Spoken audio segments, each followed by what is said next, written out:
Hey guys, welcome back to my channel. It's Holly, and today I want to talk about three very basic essential items that you should have in your household. You should always have these things on hand in your home, health tools that you can use to help with preventative care and just overall maintenance. And so these three items are, as you can see from the left, a good stethoscope, and secondly, a pulse oximeter, whatever you want to call it, that monitors your oxygen levels and your heart rate, and then a blood pressure monitor, which will also monitor your heart rate. But these three tools are super essential, and these are also what, a doctor will always use when seeing you. So they're very basic items and they're very inexpensive. I have been using a stethoscope for a really long time, probably about 6 or 7 years. And the pulse oximeter I've been using for a few months now. And then the blood pressure monitor, same thing, it's been about a few months. So I actually use these on myself every single day, but they're a really good thing to have if you ever get sick or you just start feeling like something's off with you, and then you can use them to determine whether or not you feel like you should seek out medical attention or not, if you think that you should go see a doctor. So it's just something to help you feel better. So, like with a stethoscope, for example, you can use it to listen to your heart, you can listen to your lungs. It can help you determine, if you feel like there's excessive fluid buildup in your lungs or something like that, where you would need to seek medical attention, and help you determine, your heartbeats. Does everything sound regular? Does everything sound like it's just flowing properly? And you can also listen to your abdomen, your stomach.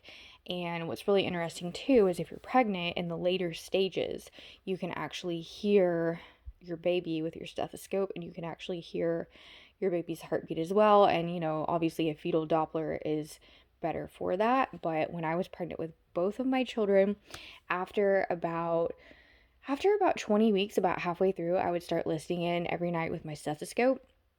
And in the third trimester, particularly, I was able to hear their heartbeats and hear them moving around. And it was just like literally the most amazing thing. So many things a stethoscope is good for. Okay. And, good for your kids too. If they're sick and you don't know whether or not you should, take them to see a doctor. If you have any doubts, obviously go see your doctor. But something that, some tools that can just help you. So, and then the pulse oximeter, obviously check your oxygen levels. I believe if the oxygen level is below 97%, that is when it's a concern.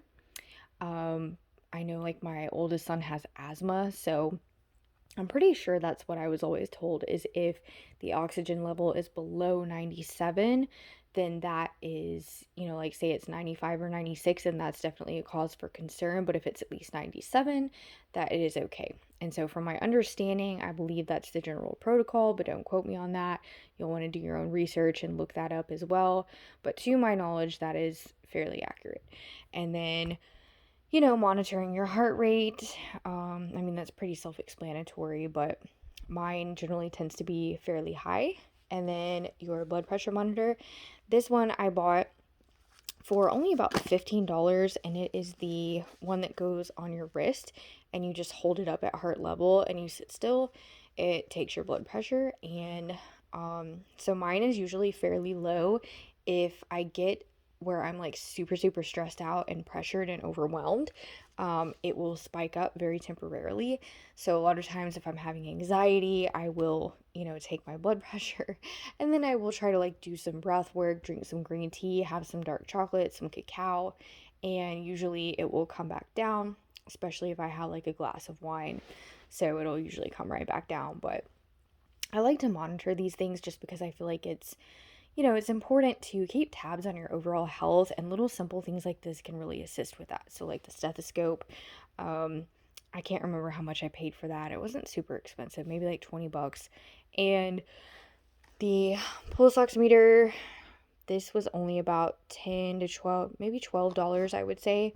And like I said, this was about 15. So, these are very inexpensive items that can really, really help you in the long run. And just knowing that you have these is also a comfort. So, yeah, taking our health into our own hands. And, it's just empowering to have stuff like this to be able to keep tabs on your own health. So, hope this helps. I'll see you in the next video.